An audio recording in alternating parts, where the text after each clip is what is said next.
വ്യക്തിയുടെ ജീവിതത്തിലും കൃത്യമായി സ്വാധീനം ചെലുത്തുകയും മുന്നോട്ടുള്ള യാത്രയ്ക്ക് പ്രചോദനമായി തീരുകയും ചെയ്യുന്ന ഏതെങ്കിലും ഒരാളുണ്ടാവും.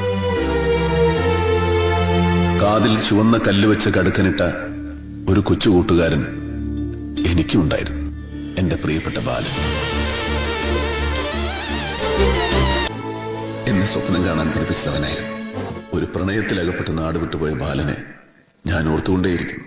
ഒടുവിൽ സിനിമ പഠിക്കാൻ മദ്രാസിലേക്ക് പോകുമ്പോൾ കാതിലെ കടുക്കനിട്ട കാശുമായി അവൻ എന്റെ അടുത്തേക്ക് വന്നു. നിറകണ്ണുകളോടെ ഞാൻ ചോദിച്ചു, മലായി കടങ്ങളൊക്കെ ഞാൻ ഇങ്ങനെ വീട്ടു. അപ്പൊ അവൻ പറഞ്ഞു, എനിക്കൊന്നും തിരിച്ചു വേണ്ട, നാളെ ഒരു സഹായം ആവശ്യപ്പെട്ട് ഇതുപോലെ ഒരാൾ നിന്നെ തേടി വരും. നിനക്കത് ചെയ്യാൻ കഴിയുമെങ്കിൽ അപ്പോൾ മാത്രം എന്നെ ഓർത്താൽ മതിയെന്ന്.